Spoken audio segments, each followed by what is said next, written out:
Today we'll be talking about something different. It will be an album review for the band Jane's Addiction. This is one of the first albums that could be considered to be alternative metal. I remember when it came out, the videos were played on MTV's Headbangers Ball frequently. I remember Mountain Song, this one right here.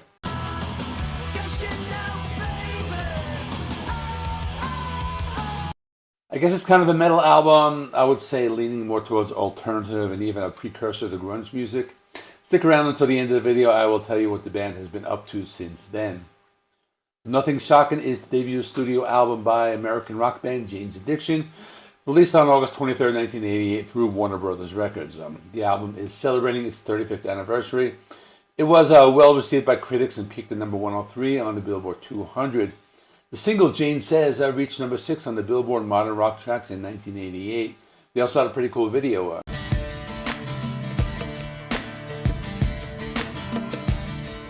The album was produced by Dave Jerden and Jane's Addiction vocalist Perry Farrell. So, a little history. They are a rock band. They formed in Los Angeles, California in 1985. The band has been credited as one of the pioneers of alternative rock and helped define the genre in the late 1980s and early 1990s. They released several albums throughout their career. So the first one is Nothing Shocking from 1988. That's the album we're talking about right now. The next one is Ritual de lo Habitual. This is from 1990. That one had some hits like Stop and I've Been Caught Stealing. Then The Strays from 2003. That's an album I'm not really familiar with, but it was like 13 years after the previous one. And The Great Escape Artist from 2011, another album I'm not really familiar with.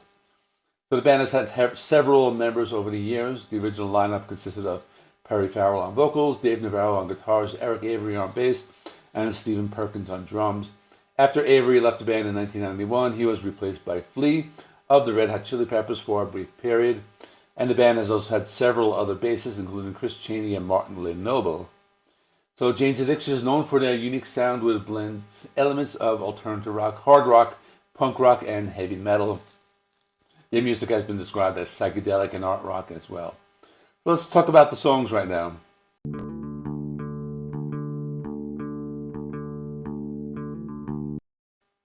Up the Beach is kind of a trippy song. You think it's going to be a soft song with a bass guitar intro, then they hit you with these big chords. The song has a grunge sound. This was back in 1988.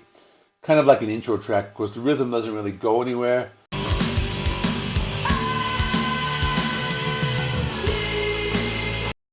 Ocean Size is another song where you think it's going to be a ballad, but they hit you with these noisy guitar chords. The song has a lot of bass guitar riffs and melodic vocals. They mix it up with some heavy and softer parts, something that was common in the grunge days.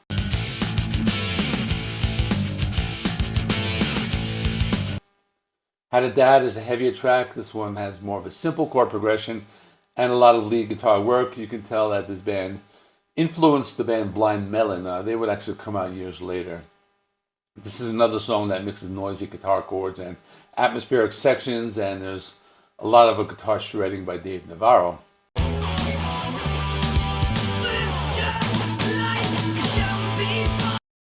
Head Just Admit It. The song is cool. It has a slow drum intro that goes on for a while. Then they bring in the bass guitar and it sounds like a jazz song at first, and later it sounds more like a 90s grunge song. Perry Farrell's vocals are in the high range, more of a falsetto sound, and the song has this dream pop kind of feel. The song is kind of weird. It has some sound bites from news clips and then the repetitive chorus where they say sex is violent over and over. The song is kind of long at 7 minutes. It's like a big psychedelic jam session. I think the song is about Ted Bundy because I saw online that they use a quote from him.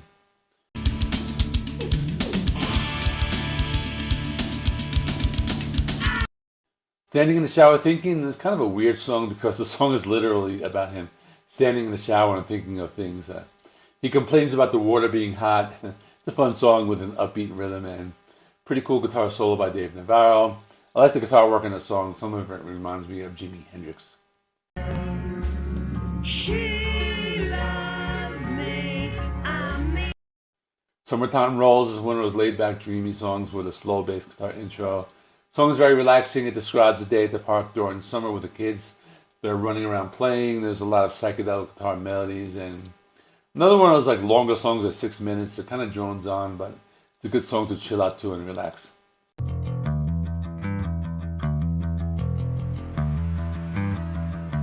Mountain Song, I was talking about it before. I think the first song I heard from the album.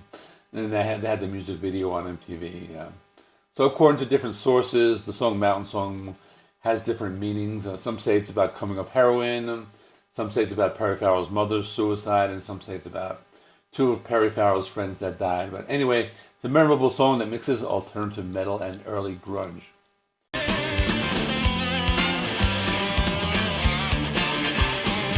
Idiot's Rule is kind of a weird song. It sounds more like the Red Hot Chili Peppers with a funky sound. Very energetic, and it sounds like they are using horns in the background. And I had to look it up, and it does happen to be Flea playing the trumpet. So, well, I was actually correct in all my what I was expecting of it. So, it's a pretty cool song, and kind of that's what explains the Chili Pepper sound.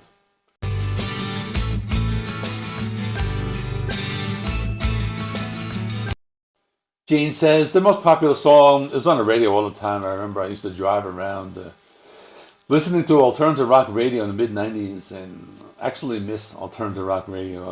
I don't have it where I live. Maybe it still exists, but I had this song about a woman named Jean. She's a heroin addict and a prostitute.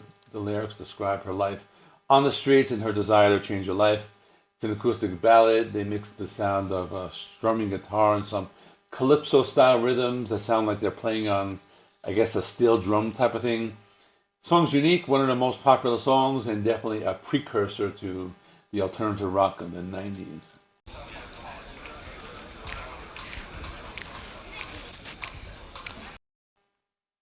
Thank you, boys. This is a short, jazzy song about a minute long. Not much else to say about it.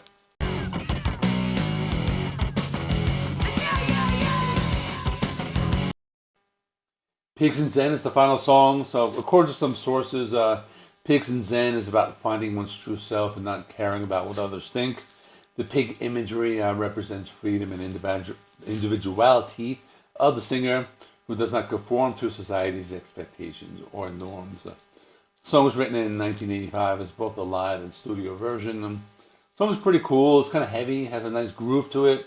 There's some psychedelic rock guitar playing, and that's all.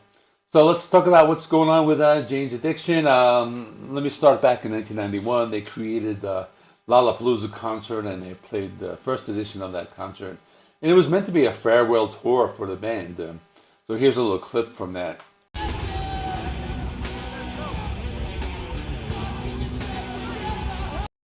So that concert, they had a really good lineup. Susie and the Banshees, Living Colour, Nine Inch Nails, Ice-T and Body Count.